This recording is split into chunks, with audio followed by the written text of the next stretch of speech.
Hey guys, welcome back to the channel. Behind me, I got an '07 Chevy Silverado. Now this thing is in the shop today because we're going to be replacing the fuel pump control module. And before we go ahead and begin, guys, if you guys haven't subscribed to the channel, hit the subscribe button down below. Definitely smash that like button because it helps the channel out. And with that said, let's go ahead and get started on today's repairs. So before we go ahead and begin on this video, guys, I do want to mention two things that I gotta get out of the way here. Make sure that you guys are aware. In order to do this job, you got to be able to drop your spare tire. Now on this vehicle, our customer doesn't have the spare tire lock and he doesn't want me to cut it off or anything, so we're gonna have to work around it. It's gonna be a little difficult, but we should be able to work around it no problem. So if you are going to do it and you plan on making your life easy, drop the spare tire. Otherwise it will fight you, and you are probably going to see me fight the good fight in this video. Now the second thing that I want to mention is when it comes down to these modules, this is the new one that we're going to be putting in there. I do want to mention that these are typically a programmable unit, meaning if you buy one that is, let's say, AC Delco or an off brand, you may want to check the fitment notes. They usually will say requires programming. If you buy one of those that requires programming after installation, your truck is not going to start. You have to take it to a dealer or find someone that is able to program it for you to be able to let the vehicle start. Now in our scenario, I'm going to flip mine around, show you guys. This is a Dorman. They make these and there's a yellow sticker on them that says these are pre-programmed. These are plug and play and quite easy. And the customer brought this in for me. Surprising note on this, this thing is so hard to find. Right now it's on national back order that the customer had to drive across state lines to find one at a local parts store in Wisconsin. So he drove about 3.5 hours to pick this up and bring it to me. And I'm very glad we have it because these things are getting harder to find now with supply demand issues. That may not be an issue at the time you're watching this video, but just want to make a note of that. But other than that, guys, let's go ahead and get started on today's video. Alright, so I have you guys set up, and this is probably the best angle that we're going to be able to get you in for this video because the spare tire is in the way and it's very tight. Now the first thing that I like to do is to remove the connector, and right up here, it's very difficult to see. You guys are going to find you have a little pullback clip that you just pull it back and it will release, and you should have enough room where you pull back on the connector. It's like a serial connector, and you just remove it like so. Now this one can be a little grimy, and I do like cleaning these connectors. Once I have this out of the way, I'm gonna actually use some contact cleaner on these because sometimes they are subject to getting dirty. So we are gonna make sure this is good. So we're gonna just take this and we're gonna push it out the way. And now you guys can see we have our module just hanging out up there. And these are a little bit weird because they are not bolted from the bottom side up. It's from the top side down. And what I mean is you're gonna have to come in here with a tool, with a ratchet, to get these off. Now I haven't gotten my mirror up here. I'm gonna have to check, but these feel like they are a 10mm bolt.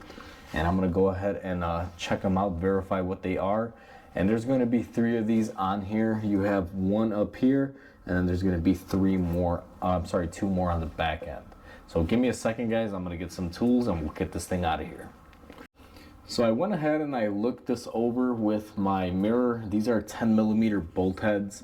What you're going to want to do, and this is the part where the spare tire really kills you on this job if you don't take it off, although it's not the end of the world if you can't. But you're going to take your 1/4 inch ratchet with your 10mm. Now if yours has been replaced before, they may not be a 10mm because these come with replacement bolts, and the new bolts that come in the kit are Torx. So we're going to go ahead and spin these off. If they are a little difficult to get off, try to work them slowly because they bolt into plastic. They will probably break or they will fight you a little bit. So I'm going to go ahead and do this to all 3 of the bolts. You're going to have 1 up front here and 2 in the back.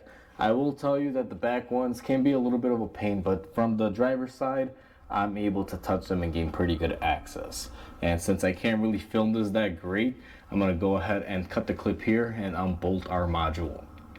Alright guys, so we got our module out of there, and one thing I wanted to mention that I forgot is you just have to loosen these bolts out of the way.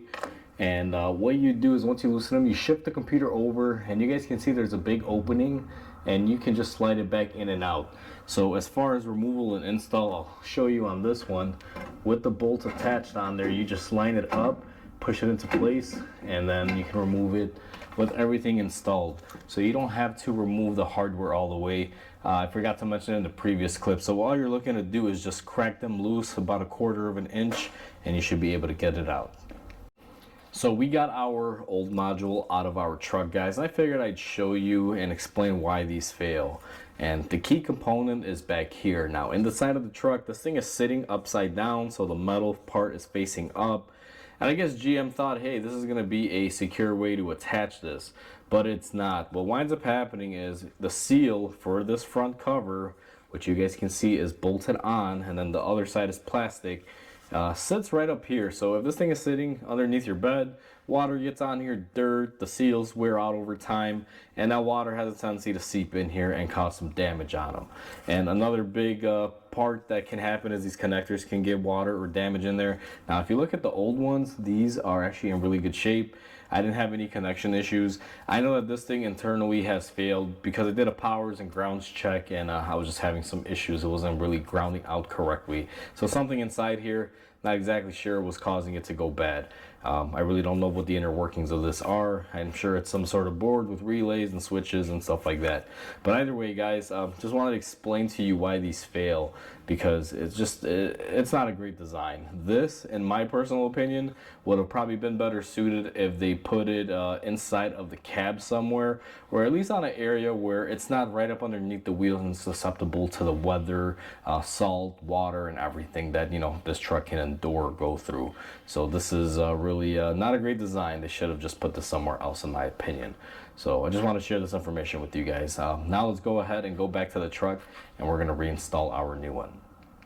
So now we have our new fuel pump control module. We already started running our bolts in, and I left them about 1/4 of the way in there. You can use the new bolts that come with it if you'd like. However, guys, the factory originals are 10mm bolts.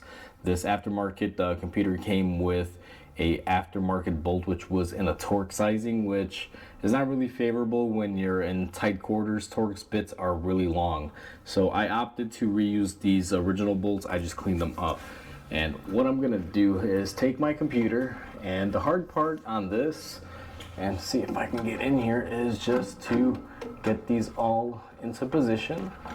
And sometimes, depending on how much you left open, you may have to back out your screws. So on this one, I gotta back these out a little bit.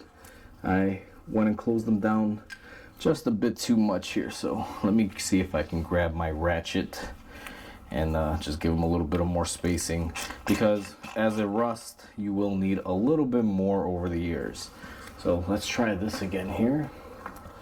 We're going to go ahead and line it up in our bigger holes, and then we'll push it on over just like that, and you guys can see it stays in place. And then what I'm gonna do, and on this back bolt here, it's easier to get it from the passenger side, so I'm just gonna take my ratchet. We're just gonna go ahead and get these tightened up. Now if you tighten one and lock it down, make sure the other ones are in place, and all you have to do is just snug them up. Do not over torque this. These are plastic computers. The casing on there is not metal, so you definitely don't want to overdo it. So I'm gonna go ahead and finish tightening mine up here, and I'll bring you guys back in the next clip. Now that we got our computer installed, guys, it's time to focus on our connector. Now you want to inspect your connector, make sure there's no loose wires, front and back, tug on them.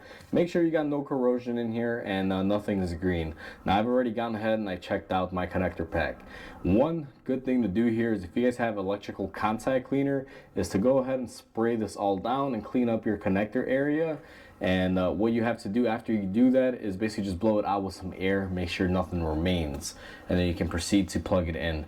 Now I thought I had some contact cleaner. Unfortunately I ran out, and the parts store says it's going to take a while to get some. So what I did on mine is I just blew it out with my air nozzle, and there was no dirt or debris or anything. All of my wiring looks to be good and intact.